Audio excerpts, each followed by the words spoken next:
Howdy. I'm David Jones with the Bush Foundation, and on behalf of my colleagues, Warren Finch with our Presidential Library, the Director of our Presidential Library. Where are you, Warren? I know you're there somewhere. Warren is here with his wife, Mary, and the Dean of our Bush School of Government and Public Service, Mark Welsh, who's here with his wife, Betty. Mark and Warren, stand up and be recognized, if you would. Thanks.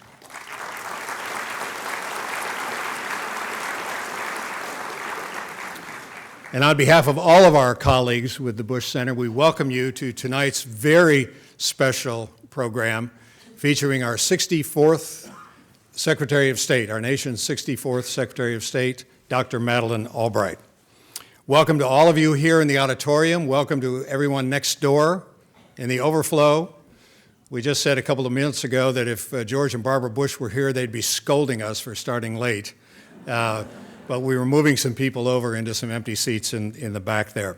And we also want to welcome everyone watching us on live streaming tonight. No surprise that tonight's event was oversold.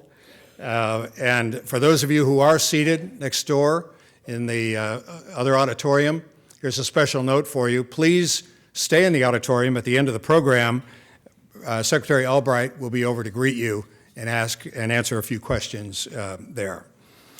President Bush very much wanted to be here tonight. He was unable to make the trip today from Houston. He very much regretted not seeing his friend, Secretary Albright. And this afternoon, he did send over a note, which he asked me to read to you. Dear friends, I hate missing tonight's event just as much as I hate playing the old guy card as my excuse. But the fact is, the old guy card is the only card I have left in my deck. If I were there, however, I would want to salute Secretary Albright for her enduring commitment and selfless service to our country. I could not be more pleased that she has come to the Bush Center to share her thoughts and insights on our ever-changing world. All the best, George Bush.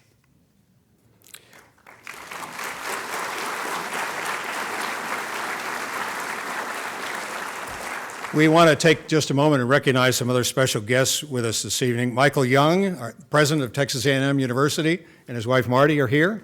Michael and Marty, stand up. Stand up and be recognized. We welcome members of our Board of Trustees who are here, our Board of Directors and Advisory Boards. We thank you for being here and for your outstanding service to the Bush Center. And we welcome tonight our members and donors who are with us.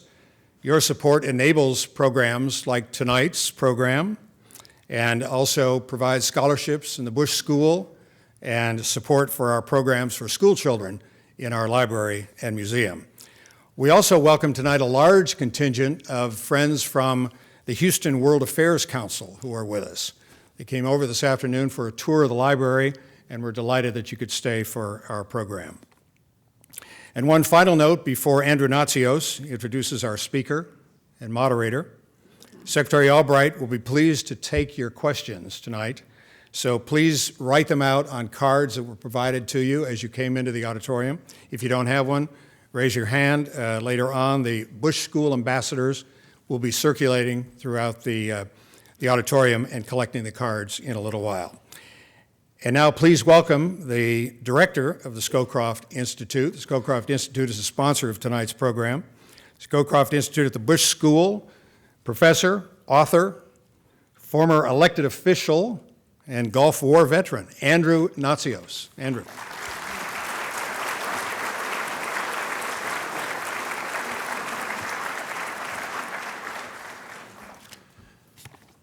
Thank you very much, David. Good evening. I'm Andrew Natsios, as David just said, the director of the Scowcroft Institute, and on behalf of Mark Welch, our dean, and President Young, I would like to welcome all of you here this evening. It's an honor to introduce the 64th Secretary of State of the United States, Madeleine Albright. Secretary Albright began her distinguished career by earning degrees from Wellesley College and Columbia University's Department of Public Law and Government. After completing her studies Albright entered politics and served in a variety of posts, including as president of the Center for National Policy, a member of President Jimmy Carter's National Security Council and White House staff, and as a chief legislative assistant to Senator Ed Muskie from Maine. From 1993 to 97, Dr. Albright served as the ambassador of the United States to the United Nations and as a member of the President's cabinet. In 1997, Dr. Albright was named the first female Secretary of State and became at that time the highest-ranking woman in the history of the United States government. As Secretary of State, Dr. Albright reinforced America's alliances, strongly supported democracy and human rights, and promoted American trade, business, labor, and environmental standards abroad. She also fought to halt the spread of nuclear weapons from the former Soviet countries to rogue states such as North Korea. A champion of NATO, Dr. Albright also sought to expand the organization's membership, and in 1999 pushed for its direct military intervention during the humanitarian crisis in Kosovo. As a diplomat, she was closely involved in work to normalize U.S. relations with countries such as China and Vietnam, and in 1997 was a major player in a peace mission to the Middle East, during which she brokered negotiations between Israel and various Arab nations. In October 2000, Albright made history again when she became the first American Secretary of State to visit North Korea. Although she left her post in 2001, life after government has not been anything but quiet for her. She has authored 6 New York Times best-selling books, including her most recent title, Fascism, A Warning. She also currently serves as chairman of Albright Stonebridge Group, a global strategy firm which focuses on emerging markets. In addition, she is professor in the practice of diplomacy at Georgetown University School of Foreign Service, and I must say, I taught there while she was there. We had offices. I was in the second floor, she was in the first floor. No one could equal the waiting list she had to get into her classes. I always hoped I could get close, but none of us could get close to her. Everybody in the Walsh School wanted to take her classes. She served also as the chair of the National Democratic Institute for International Affairs, which promotes democracy programs abroad, and is a sister agency of the International Republican Institute. She also is president of the Truman Scholarship Foundation. She serves on the U.S. Department of Defense's Defense Policy Board and the board of the Aspen Institute. She received in 2012 the highest civilian award in the United States, the Presidential Medal of Freeman from President Obama, in recognition of her remarkable accomplishments and career in public service. I would just tell one story. When President Bush appointed me as the presidential envoy to Sudan during the crisis over the North-South Peace Agreement, and then in Darfur, the atrocities in Darfur, Madeleine called me and said, "Andrew, would you like to address a group of retired foreign ministers and secretaries of state from around the world who serve on a group called the Aspen Ministers Forum? It's also known as Madeleine and her exes." And I said, "Well, Madeleine, why would who?" She said, "Andrew, why don't you present your diplomatic plan for bringing peace to Sudan and bringing in 25,000 UN peacekeeping forces, which President Bashir of Sudan said would enter over his dead body." Well, they did enter, and it was not his dead body. But she asked me to address them, and I did. I presented the president's plan and the diplomacy we were undertaking. And the next day, it appeared in the Washington Post an article saying there had been unanimous endorsement of the Bush plan, and she orchestrated it. And once she endorsed it, it could not be a partisan issue. Human rights is not a partisan issue. Democracy is not a partisan issue.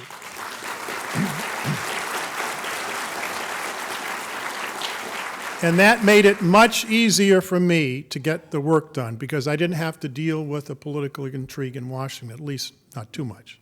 Anyway, it is my honor to present Secretary Madeleine Albright.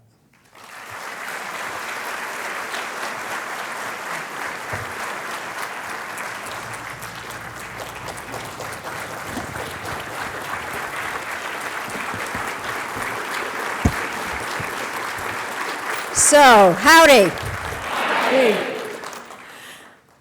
Andrew, thank you very much for that very kind introduction, and thank you for telling everybody who I am, because not everybody always knows. Not long ago, I was coming back from China, and Chicago was the first port of entry, and I was there getting undressed for the security people. And I put my stuff down on the conveyor belt, and the lady behind me said, "So where'd you get all those screw-top bottles?" I said, "Well, at the Container Store." And then I was going through the magnetometer, and the TSA guard looked at me, and he said, "Oh, my God, it's you."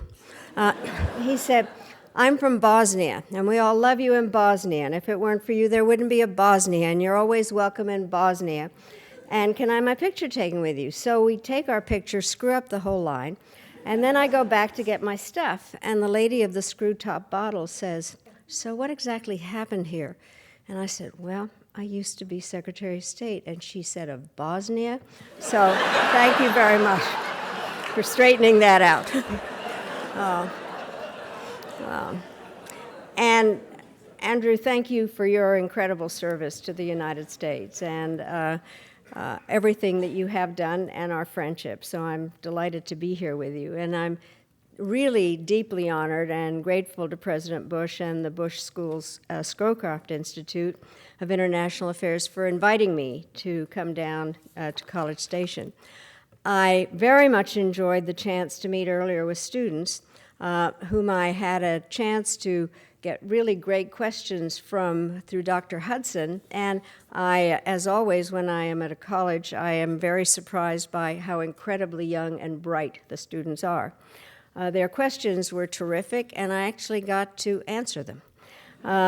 Their concerns reflected a mixture of pride and compassion because they expect the best from America, and they want the best for the world. And I was very impressed. Everyone connected with Texas A&M and the Bush School should be very proud of the knowledge you're conveying and the values that you are teaching. This institution is a fitting tribute to a leader who is rightfully considered one of our country's finest and most effective statesmen.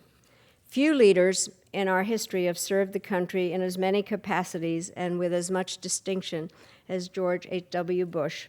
From his time in the Navy during World War II, to his years in Congress, to his service as ambassador to the United Nations, ambassador to China, director of the CIA, and vice president of the United States. And as president, George H.W. Bush understood and reflected the best of America. He was optimistic about the prospects for human progress, but conscious of the perils posed by weakness and fear. He was proud of America's strength, but aware of the need for allies and friends. And he built one of the greatest military coalitions the world has ever seen to expel Saddam Hussein from Kuwait. He thought of the United States as exceptional, but not because it was exempt from the rules that apply to others. To him, America was the champion of liberty, law, and free markets. We admire President Bush because after the Berlin Wall fell, he dared to envision a new world order based on cooperation and respect between the great powers. I was honored to continue the work his administration began when I served as UN ambassador, a post he had once held, and Secretary of State. And I was grateful for his support and his teams that they provided at each step of the way, and I was honored to be able to be in touch with him throughout my time in office in order to brief him on world affairs and to discuss issues, among them the Comprehensive Test Ban Treaty. In fact, President Bush and marvelous Barbara hosted me in Houston during my first foreign trip to Texas. I was in town to give a speech at the Rice Institute, and after I saw them for breakfast, I went out and bought some Stetson hats that I took with me on trips around the world. When you cannot get your hair to look right when you get off a plane, there's nothing better than a hat. And when you want to advertise America, there's nothing better than a little bit of Texas. My visit to Houston symbolized the importance of bipartisanship in American foreign policy, and this was the topic of the speech that I gave then, and it is the theme of our event today. It is an idea we all must embody now and in the future, and this will be especially important in the weeks and months after today's midterm elections. I have to say, who would have thought I'd be in Texas on Election Day? I did vote early.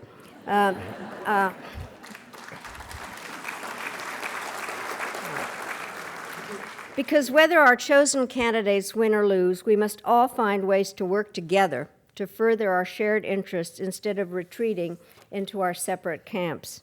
Bipartisanship is important today, but it will be absolutely vital tomorrow. Since my perspective on this subject is shaped by my own experiences in life, I'd like to begin by sharing the one which shaped me most profoundly. As many of you know, I was not born in the United States. When I was a little girl, my family had twice been forced to flee its home in Czechoslovakia, the first time because of Hitler and the second time because of Stalin. Next week, November 11th, will mark 70 years since I sailed, as millions before me, past the Statue of Liberty to the shores of this country, where we were welcomed by the most generous people on earth. I am a grateful American. For as long as she lived,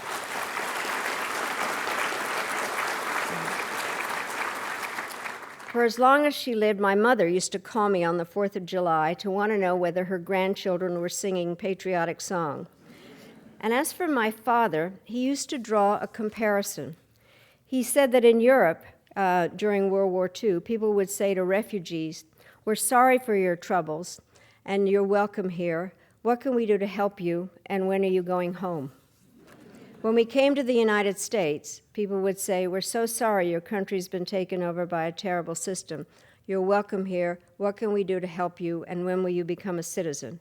And my father said, that's what made America different from every country in the world.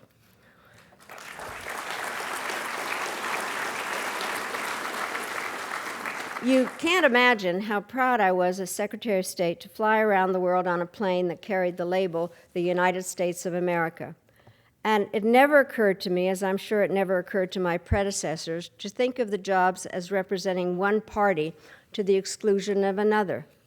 In fact, I told reporters when I joined the State Department that I had all my partisan instincts surgically removed. It probably helped that my primary focus was on foreign policy, because while there was plenty of partisan acrimony in the 1990s, the leaders of both parties shared a basic vision after the Cold War.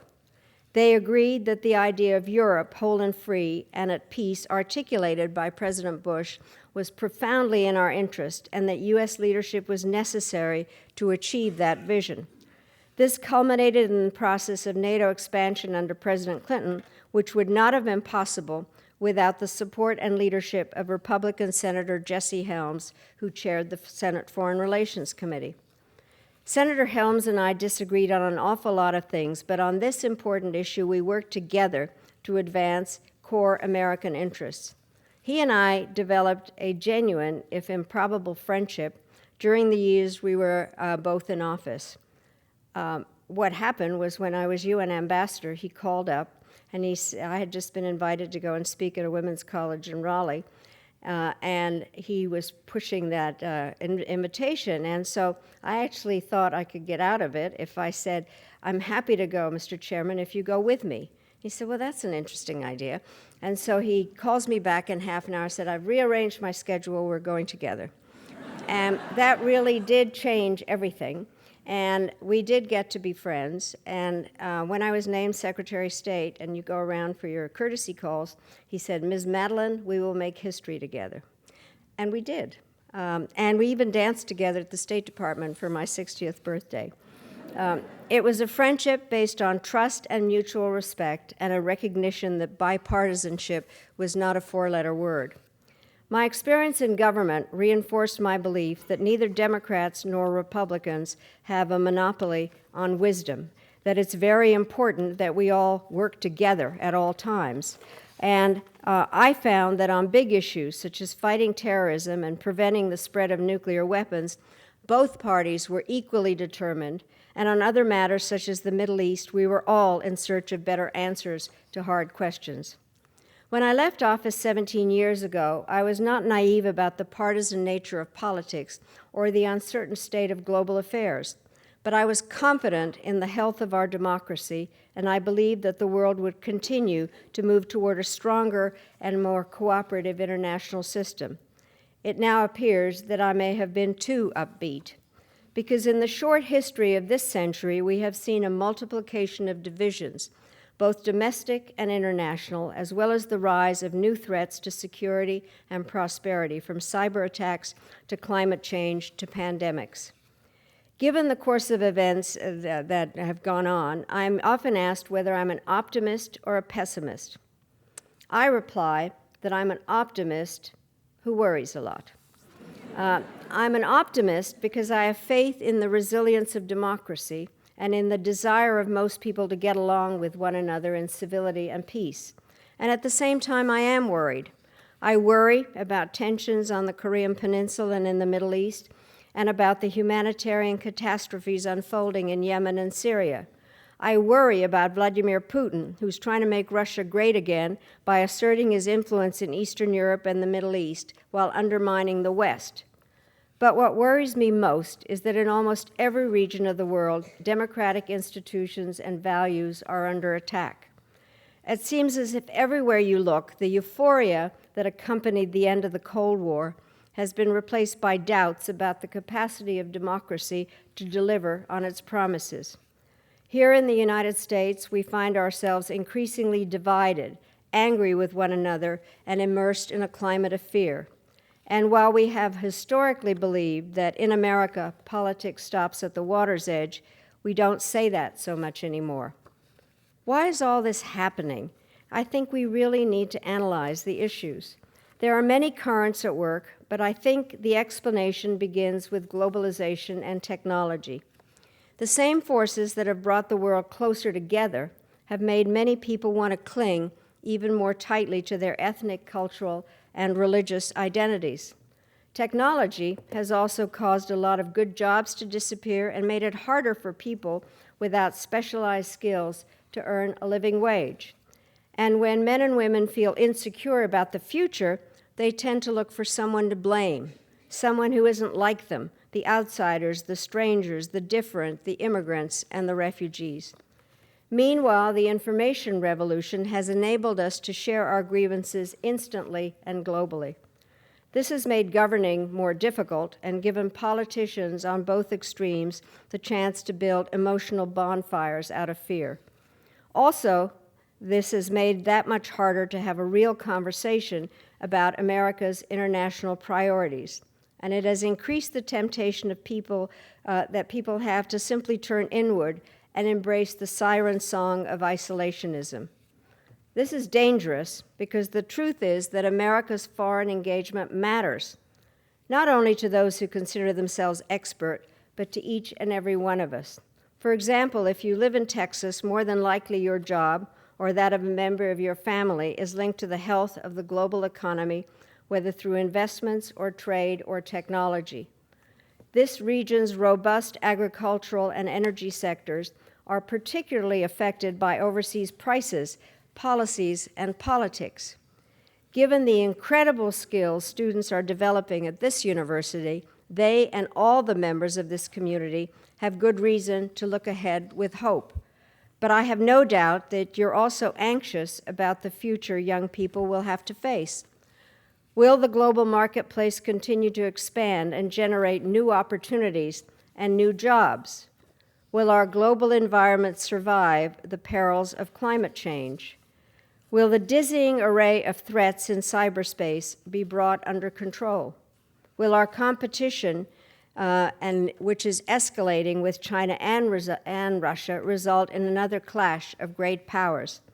And if diplomacy with North Korea fails, will the specter of a nuclear Armageddon once again loom large? These questions are all vitally important, and they're not the responsibility of one party alone, because foreign policy doesn't happen in 2-year, 4-year, or even 8-year increments. It is something that is there and goes on no matter who is in power. Its success depends on cooperation between both parties and in creating effective networks for addressing shared problems such as proliferation, terror, the global economy, and development. These imperatives lead, in my mind, to 3 essential points. The first is that national security officials must have as many options and tools as possible. There's no question that our military must remain second to none. We also have a profound interest in sustaining NATO, in helping the UN system adapt, and in developing close and cooperative bilateral relationships across the globe.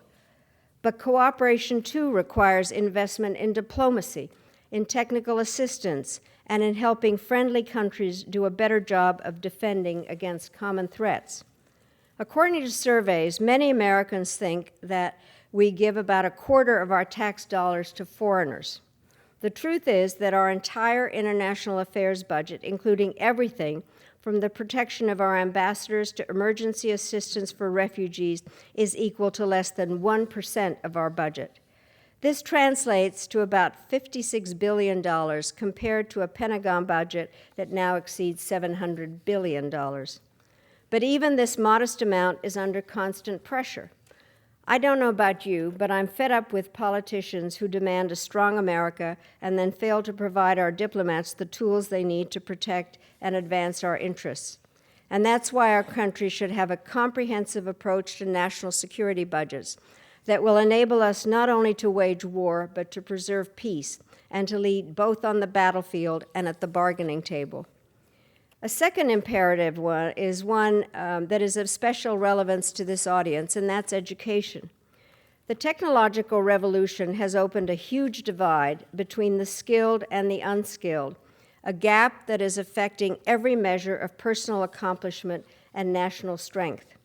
The ability to develop and implement new ideas is essential, whether we're talking about further scientific breakthroughs, economic competitiveness, preventing outbreaks of disease, adapting to climate change, maintaining our military edge, or outwitting hackers and cybercriminals. Because knowledge respects no borders, nationalism in this context may seem out of place, but make no mistake, our country's technological supremacy is being challenged, and we cannot afford to fall behind. Finally, we must persevere in our support for democracy. There are some who look at the world today and conclude that democracy is more likely to cause trouble than to relieve it. After all, the Arab Spring has long since turned to winter. There is backsliding towards illiberalism in Central and Eastern Europe, and China and Russia are expanding their authoritarian influence in the Middle East, Africa, Asia, and even Latin America. These and other problems have me worried that skepticism about democracy will keep growing. Already, we are hearing influential voices suggesting that values don't matter when it comes to foreign policy. But we should remember that the alternative to promoting democracy is backing governments that lack the blessing of their own people. That approach may aid stability in the short term, but in the long run, it creates enemies for us and problems for the world. Democracy provides no easy answers to the problem of governing in the digital age, but it does broaden the scope of public debate and give everyone a voice so that new ideas can be heard and minority views taken into account. There's also a more basic reason for promoting democracy. If the United States were to lose our passion for liberty, we would no longer be America. We would abandon our claim to leadership and shatter the cornerstone upon which our sense of identity is built. This reality was well understood by President Bush because he helped President Reagan establish the National Endowment for Democracy some 35 years ago. I'm very proud to chair one of its affiliated organizations, the National Democratic Institute, which, as Dr. Natsios said, works closely with the International Republican Institute to support young leaders around the world to assemble the nuts and bolts of democracy. We try to set a good example by cooperating across party lines, and to that end, I worked closely with Senator McCain when he was chair of the International Republican Institute, and I have a good relationship with Senator Dan Sullivan from Alaska, who has succeeded him. In the past year alone, I have met with dozens of Republican senators and members of Congress to talk about the importance of these programs, and when the next Congress convenes, I plan to meet with new members of both parties to try to look for common ground. My time in Washington has taught me many things, but perhaps the most important lesson I have learned is that the best leaders have a gift for listening, not just to hearing themselves talk. They are open to arguments of others and to the possibility that they might be wrong. That kind of humility is essential not only for leaders from all parts of the political spectrum, but for average citizens as well. I began this speech by saying that I'm an optimist who worries a lot. I will end by saying that without underestimating the challenges, I still firmly believe in America, because even before the United States was a country, it was an idea. We are the inheritors of a tradition that dates back not to the greedy ambitions of empire, but to the architects of human liberty. We believe in the rights and responsibilities of the individual and in the power of each of us to make a difference.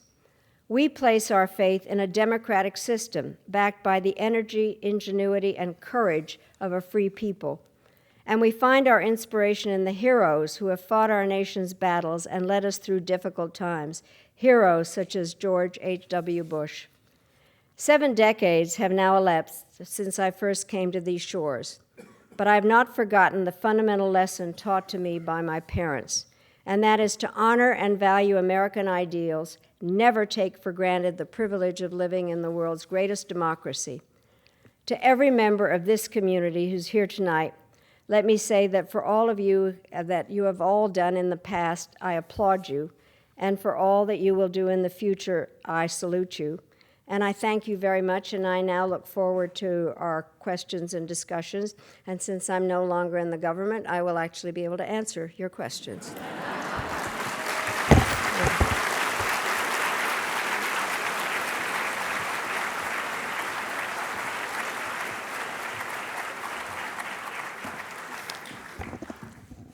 So what I did not say earlier is that Dr. Greg Goss, who serves as the head of the Department of International Affairs and is the holder of the Lindsay Chair here at the Bush School, will facilitate discussions with Dr. Albright. Greg? Thanks. I'll wait till I get mic'd up so folks in the other room can hear my pearls.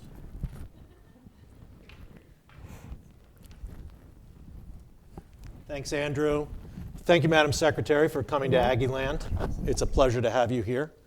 And I want to thank all the political junkies out there who gave up their evening to come to listen to you tonight. But, I mean, what else is a political junkie supposed to do tonight, right? It was a joke. It was an election, in case you didn't know. Bipartisanship and foreign policy.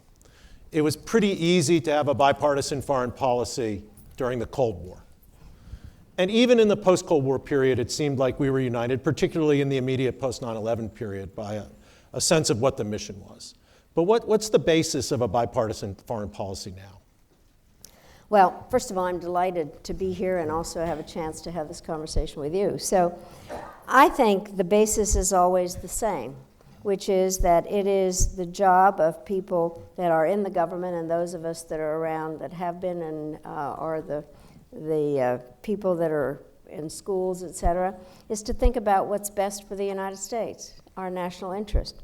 And I think that the basis of that has to be how, in this increasingly complex world, the United States national interests are maintained and how we are able to promote the best for our people, which requires, I think, an understanding of what's going on in the world and a real sense about where our opportunities are, and not to kind of close up and decide that America is better off if we don't have relationships with other countries. And then that really leads to trying to get a majority of people to recognize that there's an awful lot in common. So I don't have any problem in talking about the importance of foreign policy.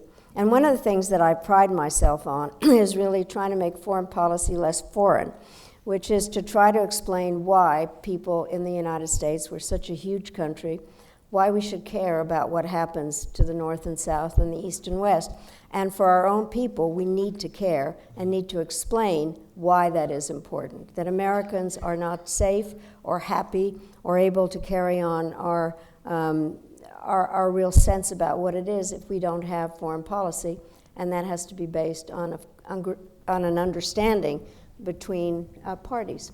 We are a party system. True. But it seems like we've gotten to a point where the parties, which used to be kind of mixed, there were liberal Republicans, there were conservative Democrats, coalitions got formed on foreign policy issues and on domestic policy issues across party lines because the parties were not ideologically coherent. That's changed. Do you think that there are some specific issues? For example, let me talk about trade for a second.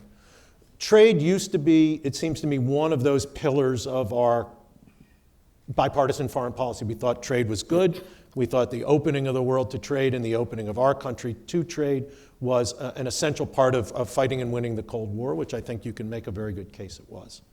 We seem to have lost that consensus, both in the Republican Party and in the Democratic Party. I mean, we have free traders in the Republican Party and people who are more protectionist. We have free traders in the Democratic Party and people who are more protectionist. Can we knit together that kind of bipartisanship when the two parties themselves seem to be divided on a major issue? Well, I do think it's possible because it has been done, and trade is a very difficult issue, I think. By the way, I do teach at Georgetown, and I have a course. I say foreign policy is just trying to get some country to do what you want. That's all it is. So what are the tools? And my course is called the National Security Toolbox. Mm-hmm. And we go through there are not a lot of tools. We're the most powerful country in the world, and yet there's not a lot in the toolbox. So the first tool is diplomacy, bilateral and multilateral. Then the next tool are the economic tools, and sometimes divided into sticks and carrots. But the carrots are aid and trade, and the sticks are sanctions.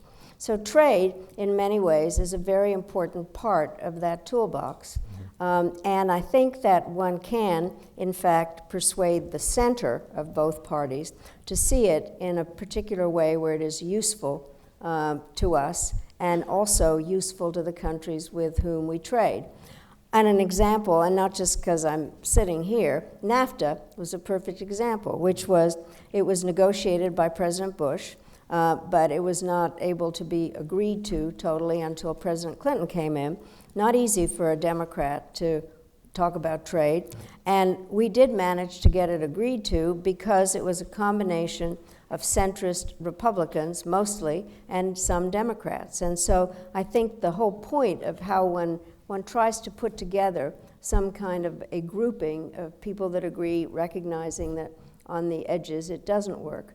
But I do think that there are a number of aspects where we need to find the common ground. And the part that I find difficult now is that there's more emphasis placed on division than on finding the common ground. But trade is a very good example. And what is interesting is, in many ways, it affects the people more than most of the uses of the other tools. In many ways, I have said, given the fact that, the other tools, obviously the use of force, right. Since we now have a volunteer army, in many ways, trade issues actually affect more Americans than military aspects. And so the question is how to put together that magical grouping. But it is an example of trying to find that, and it's not easy. Right. For those of you who have questions, I think we have the ambassadors going around. If you've written out your question, just hold it up. They'll bring it to you. In a couple of minutes, I hope they'll bring me some questions, so you don't have to listen to my questions. You can get your own questions. But let me give you one more before I hope we'll be able to go to the crowd. So one of the things that every American politician will agree to is that democracy is an important value, as you stated. But the question of how do we use the toolbox to promote democracy in a world where, as Secretary Albright has written, we see increasingly important countries, some of which are our NATO allies, moving in an authoritarian direction. And we see plenty of parts of the world, like, say, the Middle East, where democracy doesn't seem to have flourished. Yet we have interests there, and we have to deal with non-democratic governments. So how do you use the toolbox to promote democracy and avoid the excesses of the Iraq War, where we tried to impose a democratic system through military force, and it hasn't worked? Well, first of all, I believe that we're all the same in the world, and that everybody would like to live in a system where they are able to have some influence on the decisions. And whether it begins where you want to live or where you send your kids to school or what language you speak, but ultimately it leads to some desire to be part of a decision-making process. We all know democracy is hard. There's no question about it. Well, there seem to be plenty of questions.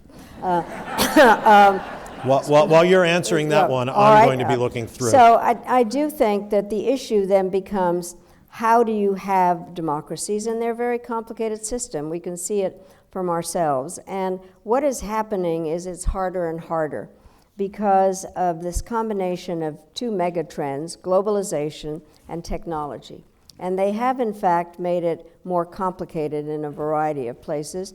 Globalization, because it's faceless, and as I mentioned in my remarks, you do want to have an identity. But if my identity hates your identity, it's hyper-nationalism, and it's very dangerous. And technology is terrific in terms of being able to help those. I always like to talk about the Kenyan woman farmer who no longer has to walk miles to pay her bills. She can do it on the phone, and it enables her to have a life and be with her family, but also have a job. But it also has disaggregated voices, and it's much harder to form political parties with disaggregated voices. And you were talking about the Arab issues. So, for instance, what happened were people were motivated to go to Tahrir Square by social media. Then they get there, and they have no idea what to do. And the bottom line is, I'm the last one to say elections were held too soon, but they were. The Muslim Brotherhood was organized, and the Tahrir Square people were not. And so then what happens, things are a mess. I've made up this older guy that lives outside of Cairo and wants to come in and open his stall in the souk, and Cairo's all screwed up, and he says, to hell with this, in Arabic. And then he says, I want order. in Arabic. He said, I want order, and then you get a military government. So there are questions in terms of how this century is being affected by globalization and technology. I do think, though, that it is worth trying to work with governments that have people that have been elected. Now, the hard part, and I always find this hard, especially in a college setting, is not everything in foreign policy is consistent. You have to figure out which countries you work with and when. And interestingly enough, we all, in academic settings, people talk about whether our foreign policy is idealistic or realistic. General Scowcroft always thinks realistic. But I have decided, because I don't know whether I'm an idealistic realist or a realistic idealist, that's a false dichotomy, and you need both. And our foreign policy is a little bit like a hot air balloon. You need the idealism to get it up and the ballast of realism to get it moving in a particular direction. And so I think you try to do what you can to help countries. You can't impose democracy. That's an oxymoron. But especially NDI and IRI, as I mentioned in my remarks, really provide the nuts and bolts of democracy so people can figure out how to make it work. And the problem, we are a problem at the moment, because one of the issues when I was in Egypt and we were working there, we were talking to some people that were thinking about what to do next, and I said, well, compromise is what you have to do. And they said, you mean like you guys?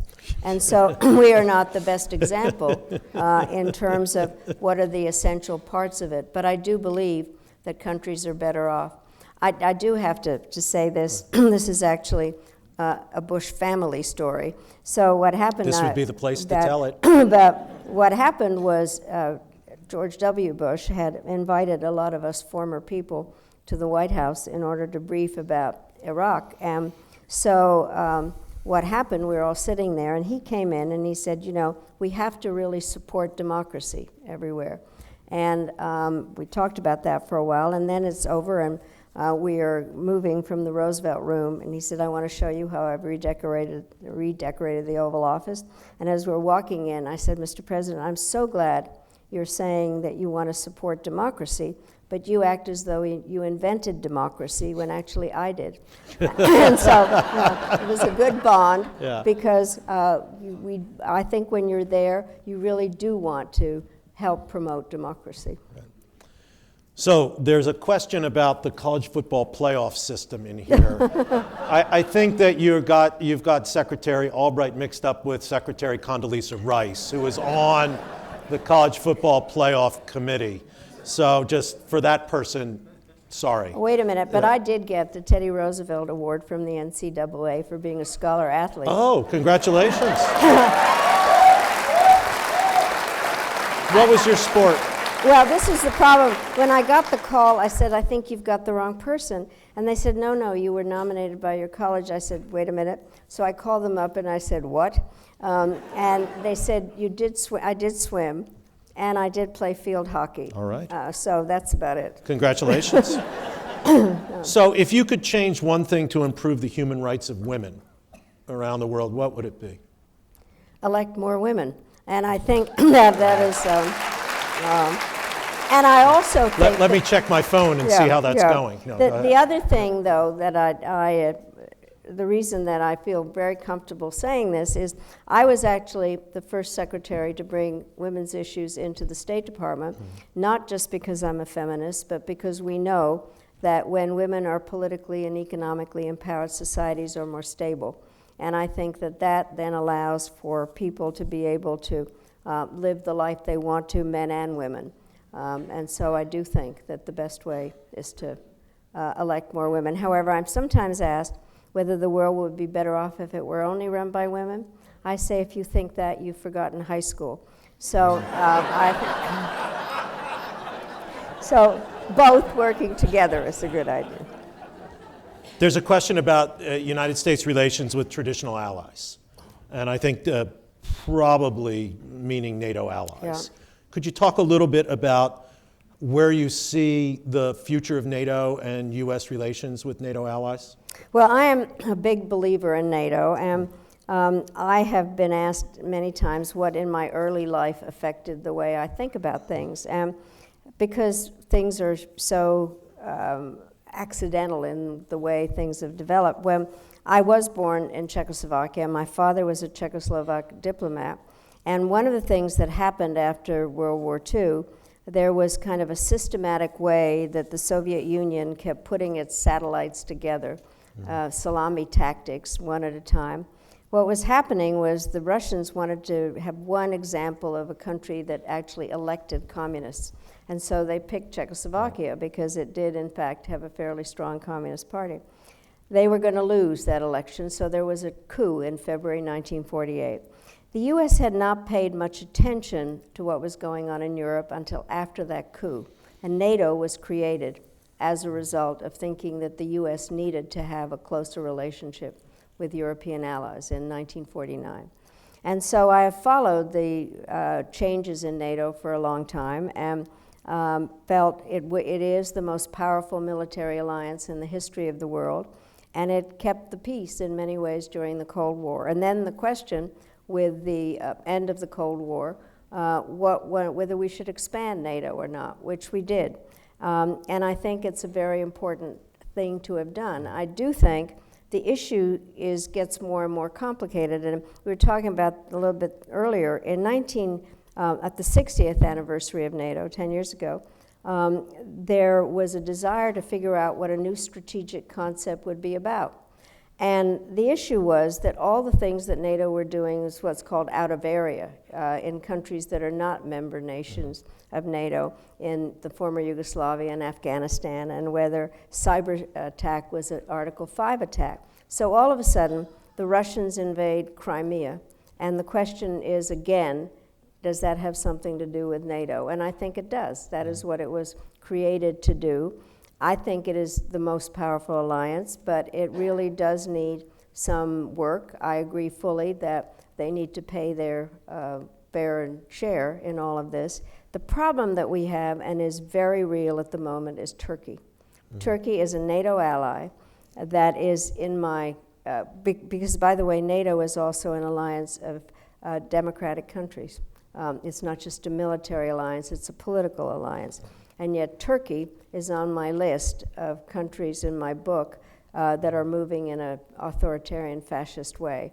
And they also are doing all kinds of things that are complicating our life in the Middle East in terms of dealing with the Kurds. So I think we have a very serious issue about how to deal with NATO, but recognizing that it is a vital aspect of our security system. And since the Russians are not only now still in Crimea, but are mucking around with the Baltics and having all kinds of advances and thoughts about what to do about Norway, it is very important for us to understand the importance of it as an alliance of democracies that is the strongest military alliance ever. But that's the tension, right? Because the tension is that if you need Turkey for the Middle East, and yet it's going authoritarian, if you want Hungary, but it's moving, you want Hungary because it's positioned, very close to Russia, which you might see as an increasing threat to Europe, and yet you see a government in Hungary that's increasingly authoritarian. How do you do that balance? I mean, we let Portugal into NATO because which wasn't a democratic country at the outset, because we needed the Azores, right? Because we couldn't fly across the Atlantic. We needed Atlantic bases. So there is this tension that comes in strategy and democracy. No question about it. And I think that whether being a part of NATO has an effect, the other part, which people had never thought about, we have no way of kicking countries out of NATO. Right. And so I think there really is some question about how it should work. And I really do think the following thing is that organizations need to be looked at. The problem, and the reason I raised what happened at the 60th anniversary, is the international situation obviously doesn't remain stable. And the fact that we didn't think that the Russians were going to, I mean, what happened, frankly, when we decided to expand NATO, I was secretary, and I was having a conversation with President Yeltsin, because I went to see him about it, and he said, you don't need NATO because the Soviet Union is gone. And I said, it's not against you. And if you, at some stage, are ready to get into NATO, we will figure that out. Well, Russia is back and is creating problems, and Putin is a KGB agent, and we have to figure out how to deal with it. And so I think the strength of democratic countries is something that's very important, and we have to figure out what to do. Turkey and Hungary are different kinds of problems, but I do think we need to have some system to deal with that. I think we have time for one more, and there were a number of questions about your brooches and brooch diplomacy, but I'm going to leave that for another time and ask you about your views on the current U.S. relationship with the United Nations and what role the United Nations can play and what role the United States in the United Nations can play as someone who was ambassador there for 4 years. Well, and by the way, as President Bush was, I do, if I could tell this story. Please. One of the things that happened was President Bush as ambassador, where the residence of the UN ambassador until the Chinese bought the Waldorf was the same. The residence not at the Waldorf anymore? No, was the fact that it was all the same residence since Adlai Stevenson. Yeah. So what happened was at the beginning of the Clinton administration, when we did that Declaration of Principles on the White House lawn, when Rabin and Arafat shook hands, there was a dinner at the White House afterwards, and President Bush was there. And he came up to me and he said, "So, Madam Ambassador, how do you like your job?" And I said, "Well, I love my job, Mr. President." And I actually said this, "Sometimes I think about the fact that I'm sleeping in your bed." And he said, "I have to go tell Barr." They did change the sheets and everything. Thank you. But, but the bottom Excellent service at the Waldorf. Yeah. But I do think the following thing, which is that we are the creators of the United Nations. And it was created because we wanted to avoid the kinds of issues that brought us to World War II and that the League of Nations had not been able to solve. And so I have said that people and institutions at age 70 need a little refurbishing. And the UN needs fixing, there's no question. And what has happened is, for instance, the current Secretary General Gutierrez is very focused on that, and he is now providing plans about how to change a little bit the peacekeeping operations and try to make them more effective. The problem is the following, and I'm not sure people fully understand this. The UN budget has two parts. One is the regular budget, which is like for dues, and the other is for peacekeeping. And actually, President H.W. Bush, there was a lot of peacekeeping that was going on. Our bills had gotten higher. We were not paying them, and I get to the UN, and there is this deficit of that. And at the same time, I wanted to get change in the UN. I talked about the reform of it all the time. And so what happened, I lost a lot of leverage because we had not paid, leading the British, our best friends, to deliver a line they'd waited more than 200 years to deliver, which was representation without taxation.